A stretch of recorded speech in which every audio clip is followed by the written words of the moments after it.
Hi welcome to India's largest digital media network Suman TV. నేను మీ కీర్తి. So కష్టపడి చదివినా కూడా సరైన ప్లేస్మెంట్ రావట్లేదా? దానికోసం చాలా బాధపడుతున్నారా? లేదా జాబ్ అవకాశం వచ్చినా ఇంటర్వ్యూని క్రాక్ చేయలేకపోతున్నారా? నెక్స్ట్ స్టెప్, ఇంటర్వ్యూని సక్సెస్ఫుల్గా కంప్లీట్ చేసుకున్నా కూడా అక్కడికి వెళ్ళి జాబ్లో జాయిన్ అయ్యాక కొన్ని రోజులు అయిన తర్వాత అక్కడ ఇబ్బంది పడి మళ్ళీ బ్యాక్ టు పెవిలియన్ అవుతున్నారా? Here is the best video you have today అండి. ఈ వీడియో ద్వారా మీ ప్రశ్నలన్నిటికీ సరైన సమాధానాలు తెలియజేయడానికి నాతో పాటు ఉన్నారు యూసీఎస్ ఇన్ఫోటెక్ నుంచి ఉదయ్ గట్టిపాటి గారు. నమస్తే అండి. నమస్కారం మేడం. సో ఇందాక ఇంట్రడక్షన్లో నేను చెప్పినట్టుగా యూత్కి చాలా రకాల క్వశ్చన్స్ అండి. బికాస్ మార్కెట్లో చాలా టైట్. ఎంత కష్టపడి చదివినా, for example BTech for the matter తీసుకున్నా కూడా బీటెక్ చదివిన తర్వాత ఫ్యామిలీ ప్రాబ్లమ్స్ వల్ల వెంటనే జాబ్ రాకపోతే అక్కడ ఏదో చిన్న పెద్ద జాబ్ జాయిన్ అయిపోయి ఒక అకౌంటెంట్గా కానీ ఏదైనా జాబ్ జాయిన్ అయినా కూడా మళ్ళీ ఐటీకి రిటర్న్ అవ్వాలనుకోవడం, కన్ఫ్యూజన్ స్టేట్ పిల్లలకి ఈ మధ్య కాలంలో చాలా ఉంది. ఫస్ట్ ఆఫ్ ఆల్ ఫస్ట్ క్వశ్చన్కి ఆన్సర్ చేయగలిగితే కనుక బీటెక్ కంప్లీట్ అయ్యింది, ఏదో ఒక జాబ్లో జాయిన్ అయ్యాను, కానీ అక్కడ నుంచి మళ్ళీ బ్యాక్ రావాలనుకుంటున్నాను, ఇంకొక బెస్ట్ పొజిషన్కి వెళ్ళాలనుకుంటున్నాను అనుకునే పిల్లలకి మీరు చెప్పే సమాధానం? డెఫినెట్లీ అండి, ఇక్కడ ల్యాక్ ఆఫ్ గైడెన్స్ అనేది చాలా ఎక్కువ ఉంది సొసైటీలో. చాలా మంది ఏంటంటే వాళ్ళకి గైడెన్స్ లేకపోవడం వల్ల వాళ్ళకి ఎటు వెళ్ళాలో తెలియక నలుగురు ఎటు వెళ్తున్నారు అటే వెళ్తున్నారు. ఇక్కడ ఏం జరుగుతుంది అంటే బీటెక్ అయిపోగానే నలుగురు ఏదో కోర్స్ చేస్తున్నారని చెప్పేసి వీళ్ళు కూడా అదే కోర్స్ చేస్తారు. సరే కోర్స్ చేస్తారు, జాబ్ రాదు, కొన్ని రోజులు వెయిట్ చేస్తారు, ఏదో జాబ్ జాయిన్ అయిపోతారు. ఇది నార్మల్గా జరుగుతుంది. మెజారిటీ ఆఫ్ ద స్టూడెంట్స్ చేస్తున్న పని ఏంటి అంటే బీటెక్ అయిపోగానే రావడం, ఏదో కోర్స్ జాయిన్ అవ్వడం, ఆ కోర్స్లో జాబ్స్, ఆ కోర్స్ మీద జాబ్స్ రాకపోవడం, ఏదో ఒక చిన్న జాబ్ జాయిన్ అవడం. ఐ మీన్ చదువుకున్న చదువుకి కూడా వ్యతిరేకమైన జాబ్స్, ఏదో ఒక క్రాష్ కోర్సులు చదివి ఏదో ఒక జాబ్లో జాయిన్ అయిపోవాలనే ఇంటెన్షన్తో జాయిన్ అయిపోయి ఫ్యామిలీ సిచ్యువేషన్స్ వల్ల అలాంటివి చేస్తూ ఉంటారు. సో ఇక్కడ ఏం జరుగుతుందంటే బీటెక్ నుంచి రాగానే ఏదో కోర్స్ చేస్తూ ఉంటారు. సో బీటెక్ అయిపోయిన వరకు ఏమి చేయరు. నార్మల్గా అయితే బీటెక్ అయిపోయినంత వరకు ఏమి చేయరు. బీటెక్ అయిపోయిన తర్వాత అప్పుడు ఏ కోర్స్ చేయాలా అని ఆలోచిస్తారు. నార్మల్గా ఏంటంటే కొంతమందికి కోర్స్ డిసైడ్ అవ్వడానికి, ఏ కోర్స్ చేయాలనేది డిసైడ్ అవ్వడానికి కొంతమందికి 1 year పడుతుంది. 1 year తీసుకుంటారు ఏ కోర్స్ చేయడానికి, ఏ కోర్స్ చేయాలనేది డిసైడ్ అవ్వడానికి. సగం టైం అక్కడే పోతుంది. సో ఇక్కడ ఏంటి అంటే ప్రధానమైన సమస్య, ఆఫ్టర్ బీటెక్ డెసిషన్ తీసుకునే బదులు బీటెక్ చదివేటప్పుడే మనం ఏమవుదాం అనేది స్ట్రాంగ్గా డిసైడ్ అవ్వాలి. బీటెక్ చదివేటప్పుడే మనం ఏమవ్వాలి అనేది ఫిక్స్ అయి ఉండాలి. సో నార్మల్గా ఏంటంటే మేడం, ఒక కార్పొరేట్ ఎన్విరాన్మెంట్లో వర్క్ చేయాలి అంటే, ఇది ఐటీ జాబ్ అని కాదు, ఏదైనా కూడా ఒక కార్పొరేట్ ఎన్విరాన్మెంట్లో వర్క్ చేయాలి అంటే ప్రధానంగా కావాల్సింది అంటే communication skills, dignity of labour, అలానే కొంచెం ప్రోగ్రామింగ్ స్కిల్స్, లేదంటే ఒక స్పెషలైజ్డ్ స్కిల్ ఏదైనా ఉంది అనుకోండి మన దగ్గర, లేదంటే ఒక జియోగ్రఫీ మీద మంచి అవగాహన ఉంది, సొసైటీ మీద మంచి అవగాహన ఉంది, ఏదో ఒక స్కిల్ ఉంది అనుకోండి మన దగ్గర.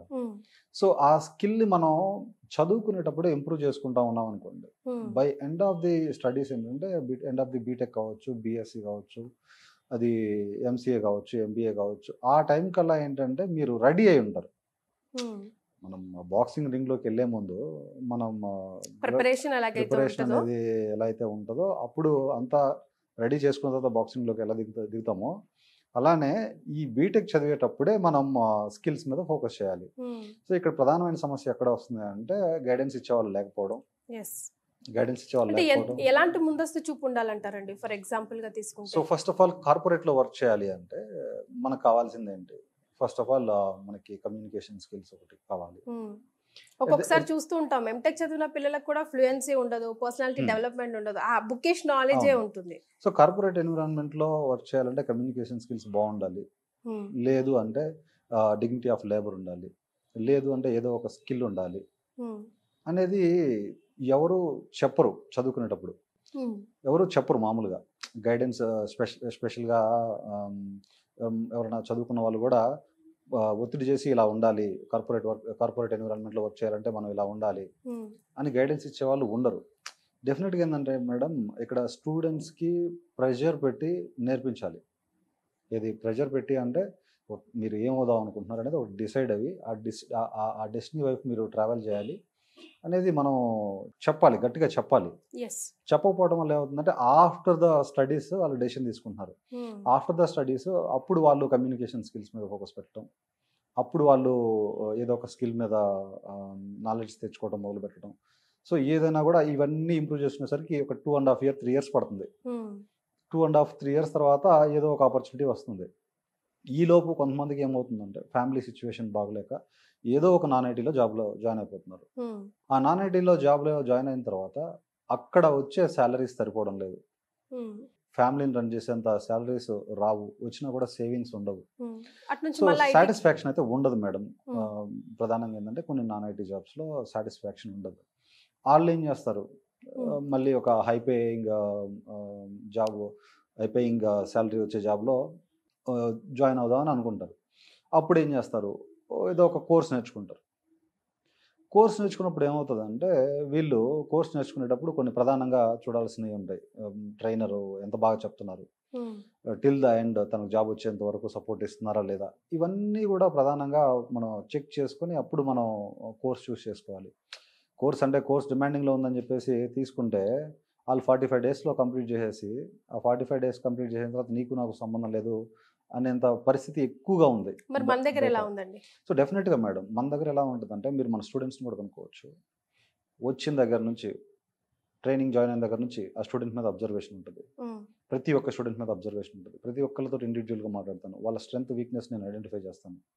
ఐడెంటిఫై చేయడంతో పాటు ప్రతి ఒక్కరిని బై పర్సన్ మీరే హ్యాండిల్ చేస్తారండి. ఆల్మోస్ట్ ఎంత మంది ఉంటారు? సో దాదాపుగా మన దగ్గర ప్లేస్ అయిన స్టూడెంట్సే 2000 మంది ఉంటారు మేడం. ప్లేస్ అయిన స్టూడెంట్సే 2000 మంది ఉంటారు. ఓకే. ఇదంతా కూడా కేవలం మనము ట్రైన్ చేసిన సబ్జెక్ట్ ఒక ఎత్తు అయితే గైడెన్స్ అనేది సెకండరీ. గైడెన్స్ కూడా కీ రోల్ ప్లే చేస్తుంది. సో ఇక్కడ ఈ నాన్ ఐటీ నుంచి ఐటీలోకి జాబ్లోకి రావాలనుకున్నప్పుడు ఏదో కోర్స్ నేర్చుకుంటారు. నేర్చుకుని ఏం చేస్తారంటే 45 daysలో కోర్స్ కంప్లీట్ చేసి ఆ తర్వాత ఏం చేయాలో అర్థం కాదు. ఆ ట్రైనర్ ఏమో నీకు నాకు సంబంధం లేదు అన్నట్టు ఉంటాడు. తర్వాత అంతే, కోర్స్ నేర్పించామా పంపించామా, డ్రైవింగ్ నేర్పించేసినట్టు. ఆ తర్వాత ఆ ఇంటర్వ్యూకి ఎలా ప్రిపేర్ అవ్వాలి, తర్వాత పోతే ఇంటర్వ్యూ క్వశ్చన్స్కి ఎలా ఆన్సర్ చేయాలి, ఇటువంటి అనేది అవగాహన ఉండదు వాళ్ళకి. అవగాహన ఉండదు. కొంతమంది ఏంటంటే ఇంకా ఆ ఫేజ్లో డ్రాప్ అయిపోతుంటారు. డ్రాప్ అయిపోయి మనకి ఇంకా వీలు కాదు, హైపేయింగ్ శాలరీస్ అనేది హైలీ పెయిడ్ జాబ్స్ అనేవి మన వల్ల కాదని చెప్పేసి కొంతమంది డ్రాప్ అవుతుంటారు. కొంతమంది ఏం చేస్తారు, పట్టువదని విక్రమార్కుల్లాగా పోరాడతారు. అసలు బెస్ట్ ట్రైనర్ని ఎంచుకోవడం ఎలా ఉదయ్ గారు? ఏం చూడాలి ట్రైనర్లో కూడా మనం? ట్రైనర్ని మనం చూస్ చేసుకునేటప్పుడు ఫస్ట్ ఆఫ్ ఆల్ అతని యొక్క ఇంటెంట్ ఏంటి, అది వే ఆఫ్ ఎక్స్ప్లెనేషన్ ఎలా ఉంటుంది, అతను స్టూడెంట్స్ నుంచి ఏం కోరుకుంటున్నాడు. అంటే స్టూడెంట్స్ నుంచి ఏం కోరుకుంటున్నాడు అంటే స్టూడెంట్స్ యొక్క లైఫ్ ఇతను సెట్ అయిపోతే తను సాటిస్ఫై అవుతున్నాడా. అంటే ఎలా ఉంటుంది అంటే మేడం, బెస్ట్ ట్రైనర్కి ఎలా ఉంటుంది అంటే ఆపోజిట్ పర్సన్ మనం ట్రైన్ చేసిన పిల్లల్ని ది బెస్ట్ పొజిషన్లోనే చూడాలనుకుంటాడు. ఎట్లయినా ఇంటెన్షన్ ఉంటుంది. ఏదో వచ్చాడా మన పని మనం చేసుకున్నామా వెళ్ళిపోయామా అనేది సెకండ్ గమనించాలి. ఎలా ఎక్స్ప్లెయిన్ చేస్తున్నారో గమనించాలి. కెరియర్కి సంబంధించిన గైడెన్స్ ఇస్తున్నాడా లేదా అనేది గమనించాలి. అలానే మనకి రెజ్యూమే ప్రిపరేషన్ కావచ్చు, ఇంటర్వ్యూ టిప్స్ కావచ్చు, సర్టిఫికేషన్స్ చేయాలంటే తన సపోర్ట్ ఇవ్వటం, ఇలా చేసుకుంటే బాగుంటుంది ఇలా అని చెప్పడం, అవన్నిట్లో కూడా మీరు కేర్ తీసుకుంటారు. రెజ్యూమే ప్రిపేర్ చేయడంలో, ఇంటర్వ్యూని ఎట్లా క్రాక్ చేయాలి, ఇలాంటి విషయాల్లో కూడా మీరు కేర్ తీసుకొని ట్రైనింగ్ ఇస్తూ ఉంటారు. మన దగ్గర జాయిన్ అయిన దగ్గర నుంచి చివరి వరకు జాబ్ వచ్చేంత వరకు మన గైడెన్స్లోనే ఉంటుంది మేడం. ఎందుకు అంటే ఈ మధ్య నిన్న ఒక స్టూడెంట్ ఫోన్ చేస్తున్నారు, సార్ నాది దాదాపు ఆల్మోస్ట్ నేను 38 years, నేను మంచి పొజిషన్లో ఉన్నాను, సంభవం నేను జాబ్ లాస్ అయి ఉన్నాను, సో మీ దగ్గర కోర్స్ నేర్చుకున్నాను, ఇప్పుడు నేను కాంట్రాక్టర్గా నాకు కంపెనీలో జాబ్ వచ్చింది, కాంట్రాక్టర్గా వచ్చింది జాబ్, దాదాపుగా 32 lakhs ప్యాకేజ్ వచ్చింది, ఈరోజు మార్నింగ్ చేస్తున్నారు. సో అట్లా త్రూ గైడెన్స్, సబ్జెక్ట్తో పాటు గైడెన్స్ కూడా ఇవ్వడం వల్లే ఈరోజు చాలా హ్యాపీగా ఉన్నారు అతను. సో డెఫినెట్గా మేడం స్టార్టింగ్ దగ్గర నుంచి స్టూడెంట్ జాయిన్ అయిన దగ్గర నుంచి టిల్ ద ఎండ్ వరకు మనము సబ్జెక్ట్తో పాటు గైడెన్స్ కూడా ఇస్తాము. ఎట్లా చెప్పాలి అంటే ఒక ఫ్యామిలీ మెంబర్ లానే ట్రీట్ చేస్తాను నేను ఇప్పుడు. సో ఇలా ఏంటంటే మేడం, నాన్ ఐటీ నుంచి ఐటీలోకి వచ్చేటప్పుడు కొంతమంది ట్రైనర్ని చూస్ చేసుకోవడంలో ఫెయిల్ అవుతూ ఉంటారు. అట్ ద సేమ్ టైం ఏంటి అంటే ఇక మన వల్ల కాదులే అని చెప్పేసి ఇదైపోతుంటారు. ఈవెన్ ఆఫ్టర్ అలాంటి వాళ్ళని ఎలా మోటివేట్ చేస్తారండి మీరు? సో ఇక్కడ విషయం ఏంటి అంటే అలాంటి వాళ్ళని ఇప్పుడు కొంతమంది గివప్ ఇద్దాం అనుకుంటారు. ఆల్రెడీ మన దగ్గరకు వచ్చి నాన్ ఐటీ నుంచి వచ్చి జాబ్ తెచ్చుకొని మంచి శాలరీస్ ఎర్న్ చేస్తున్న వాళ్ళని చూపించి తిను గివ్ అప్ ఇవ్వలేదు, డెఫినెట్గా ఇతను మీరు ఫాలో అయితే ఇతను కనుక గివ్ అప్ ఇచ్చిన ఉంటే ఈ పొజిషన్లో ఉండేవాడు కాదు అని ప్రీవియస్ స్టూడెంట్స్ని కొంచెం ఎగ్జాంపుల్గా చూపించి మోటివేషన్ చేసి, నేను నా లైఫ్లో జరిగిన కొన్ని ఇన్సిడెంట్స్ని కూడా నేను వాళ్ళకి చెప్పి మోటివేట్ చేస్తూ ఉంటాను. నేను ఆ రోజు ఆ ఫేజ్లో అలా వదిలిపెట్టేసి ఉంటే ఈ పొజిషన్లో ఉండేవాడిని కాదు, ఇలాంటి మోటివేషన్ పుష్ చేస్తూ ఉంటాను మేడం. ఓకే. సో ఎలాంటి కోర్సెస్ అవైలబుల్లో ఉన్నాయండి, ఐటీస్ కన్నా నాన్ ఐటీస్ కన్నా? నేను చెప్పే కోర్స్ అయితే సర్వీస్ నో మేడం. ఇది వరల్డ్ వైడ్ ట్రెండింగ్లో ఉంది ఇప్పుడు, వరల్డ్ వైడ్ డిమాండింగ్లో ఉంది. Not only in India, UK, US, Canada, Australia, even China, Korea తీసుకున్నా కూడా, జపాన్ తీసుకున్నా కూడా అక్రాస్ ద వరల్డ్ అన్ని కంట్రీస్లో జాబ్స్ ఉన్నాయి మేడం. సో కొంతమంది కోర్స్ నేర్చుకుంటారు, తీరా ఇంటర్వ్యూ కూడా కాలం మీద పడి క్రాక్ చేసేస్తారు, కానీ అక్కడ జాబ్ లో జాయిన్ అయిన తర్వాత నిలదొక్కుకోలేరు సంహౌ. సో వాళ్ళకి ఏం చెప్తారు? ఇది ఏ కేసులో వస్తుంది అంటే మేడం, ఓన్లీ ఇంటర్వ్యూ వైజ్గా ప్రిపేర్ అవడం, లేదా ఇంటర్వ్యూ క్వశ్చన్స్ బై హార్ట్ చేసి ఎక్స్ప్లెయిన్ చేయడం, ఇలాంటి కేసు వల్ల ఏమవుతుందంటే ఒక 30-40 ఇంటర్వ్యూస్ తర్వాత వాళ్ళు ఇంటర్వ్యూ అయితే క్రాక్ చేయగలుగుతారు, కానీ so end of the day వాళ్ళకి కావాల్సింది, క్లయింట్స్కి కావాల్సింది ఏంటి, వర్క్ డెలివర్ చేయడం అనేది కావాలి. సో నీకు ఇంటర్వ్యూ క్రాక్ చేయడం తెలిసినడివి వర్క్ డెలివర్ చేయడం తెలియకపోతే వాళ్ళు ఎక్కువ కాలం ఉంచుకోరు, డెఫినెట్గా బయటికి పంపించేస్తారు. సో చాలామంది ట్రైనర్స్ ఏం చేస్తూ ఉంటారంటే, ఇంటర్వ్యూ క్వశ్చన్స్ ప్రిపేర్ అవ్వండి, ఆన్సర్ చేయండి అని చెప్పేసి చెప్తూ ఉంటారు. లోపలికి వెళ్ళిన తర్వాత పర్ఫార్మెన్స్ సరిగా లేక బయటకు వచ్చేస్తూ ఉంటారు. అందుకని నేను మొదటి నుంచి కూడా చెప్పేది ఏంటంటే, స్టూడెంట్స్కి సబ్జెక్ట్ మీద ఫస్ట్ కాన్సన్ట్రేషన్ చేయండి, జాబ్ మీద నెక్స్ట్ కాన్సన్ట్రేషన్ చేయండి. Interview questions and all I will be giving you in the end of the session, in the end of the training చివరిలో ఇస్తాను. ఇంటర్వ్యూ క్వశ్చన్స్ మీద మీరు ఫోకస్ చేయకూడదు, మీరు ఫోకస్ చేయాల్సిందల్లా కూడా వర్క్ ఎలా కంప్లీట్ చేయాలనే దాని మీద మీరు ఫోకస్ చేయాలి. అది నేను నేర్పిస్తాను ఇక్కడ. ఒక టాస్క్ వచ్చినప్పుడు దాన్ని ఎండ్ టు ఎండ్ ఎలా కంప్లీట్ చేయాలి, ఐటీలో టాస్క్స్ ఎలా వస్తాయి, ఇలాంటివి నేను చెప్తాను. సో అవి వర్క్ ఎలా చేయటం అనేది నేను నేర్పిస్తాను ఐటీలో. ఇది ఇంటర్వ్యూ క్వశ్చన్స్ ప్రిపేర్ చేయడం, ఇంటర్వ్యూ క్వశ్చన్స్ ప్రిపేర్ అయ్యి లోపలికి వెళ్ళిన పర్ఫార్మెన్స్ ఇవ్వకపోవడం. నా స్టూడెంట్స్ దాదాపుగా ఇంతమంది ప్లేస్ అయ్యారు కదా మేడం, ఒకళ్ళు బయటికి రాలేదు. ఎక్కడైనా ఉండొచ్చేమో కానీ నాకైతే చెప్పలేదు. సో అట్లా మనం గైడెన్స్ ఇచ్చే విధానం కావచ్చు, మనం చెప్పే విధానం కావచ్చు, చాలా స్టూడెంట్స్ ఏంటంటే అట్రాక్ట్ అవుతూ ఉంటారు. మన దగ్గర ఏంటి అంటే బెనిఫిట్, ఒక సొంత మనిషిలాగా ట్రీట్ చేస్తాము. ఒక సొంత మనిషిలాగా ట్రీట్ చేయడంతో పాటు వాళ్ళకి గైడెన్స్ ఇస్తూ ఉంటాము. ఎంతకాలం అయినా సరే మన దగ్గరే ఉంటాం, జాబ్ వచ్చేంత వరకు మన దగ్గర పెట్టుకుంటాం. మనం ఎక్కడ కూడా ఎవరిని కూడా పెయిన్గా ఫీల్ అవ్వం. మీరు ఇంకా రండి, వచ్చి ఇక్కడ కూర్చొని ప్రాక్టీస్ చేయండి, నా ముందే కూర్చొని ప్రాక్టీస్ చేయండి, మీకు ఏదైనా డౌట్స్ ఉంటే నా దగ్గరకు రండి. అట్లా నేనేం చేస్తానంటే వాళ్ళకి అన్ని విధాలుగా మోటివేషన్ ఇస్తాను.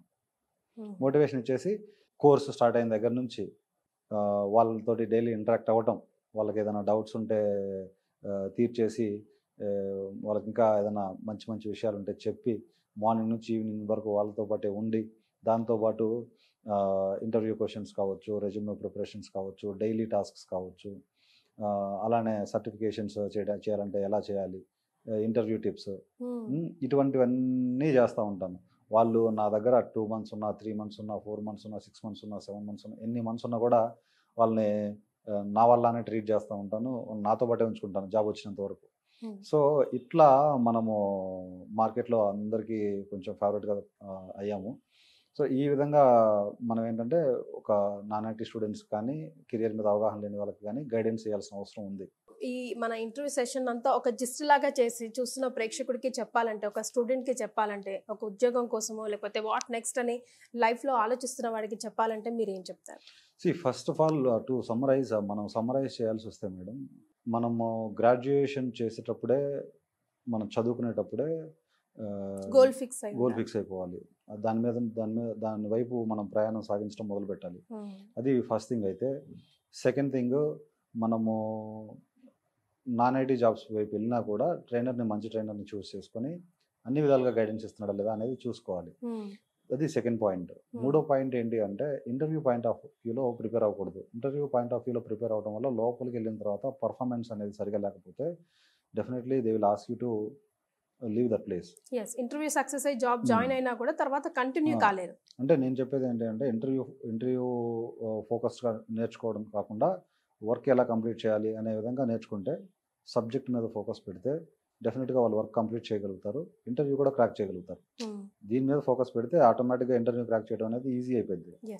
ఓన్లీ ఇంటర్వ్యూ క్రాక్ చేయడం అనేది చేస్తే ఓన్లీ బై హార్ట్ చేసేసి క్వశ్చన్స్ కానితే ఆన్సర్ చేస్తారు ఇంటర్వ్యూస్లో. బట్ లోపలికి వెళ్ళిన తర్వాత వర్క్ చేసే క్రమంలో కనుక మీరు ఆన్ టైంలో డెలివర్ చేయకపోతే definitely they will ask you to leave out. ఇంకొకటి ఏంటంటే ట్రైనర్ మనం ఎవరి దగ్గర అయితే కోర్స్ తీసుకుంటామో వాళ్ళు కూడా టిల్ ద ఎండ్ సపోర్ట్ ఇవ్వాలి. టిల్ ద ఎండ్ అంటే కోర్స్ అయిపోయింది కదా నువ్వు వెళ్ళిపో, నీకు నాకు సంబంధం లేదు అన్నట్టు కాకుండా అన్ని విధాలుగా సపోర్ట్ చేసే ట్రైనర్ అయి ఉండాలి. సో అలాంటి ట్రైనర్స్ మనం చూస్ చేసుకోవాలి. సో ఈ సజెషన్స్ అయితే నేనైతే ఇస్తాను మేడం. స్పెషలీ పేరెంట్స్ ఎడ్యుకేటెడ్ లేకపోయినా, లేకపోతే సరైన దారి ఎవరు చూపించలేకపోయినా, ఫికిల్ మైండెడ్తో లేకపోతే కన్ఫ్యూజన్ స్టేట్లో ఉన్న వాళ్ళకి డెఫినెట్గా ట్రైనర్ అన్నది ఒక టార్చ్ లైట్ లాంటి. డెఫినెట్లీ ఒక గురువు అనే వాళ్ళు ఎవరికి ఎప్పుడైనా అవసరం ఉంటుంది. ఈవెన్ స్వామి వివేకానంద గారిని తీసుకుంటే ఆయనకి రామకృష్ణ పరమహంస గారు గురువు. స్వామి వివేకానంద గారు చాలా లెజెండరీ పర్సనాలిటీ, ఆయనకి కూడా గురువు ఉన్నారు. అంటే మనకి ప్రతి క్షణం కూడా ప్రతి దాంట్లో ప్రతి ఏరియాలో కూడా మనకు గురువు ఉండాలి. గురువు లేకుండా మనం ముందుకు సాగడం అనేది అది చాలా టఫెస్ట్ జాబ్ అనమాట. ఇక్కడ విషయం ఏంటంటే మేడం, ఇక్కడ ప్రధానంగా మాట్లాడుకోవాల్సి వస్తే గైడెన్స్ అనేది రైట్ గైడెన్స్ అనేది లేకపోవటం వల్లే ఇదంతా వస్తూ ఉంది. మనకి ఫ్యామిలీస్లో ఏంటంటే గైడెన్స్ ఇచ్చే వాళ్ళు తక్కువ మంది ఉంటారు. ఇది అతి పెద్ద సమస్య through out the Telugu states నేను అబ్జర్వ్ చేసింది ఏంటంటే ల్యాక్ ఆఫ్ గైడెన్స్ అనేది స్టూడెంట్స్ ఇలాంటి స్ట్రగుల్స్ ఫేస్ చేస్తున్నారని నేను అబ్జర్వ్ చేశాను. Well said sir. నిజంగా గైడెన్స్ అనేది చాలా important. Right time right guidance will make their career to go next level. Thank you so much. Thank you madam.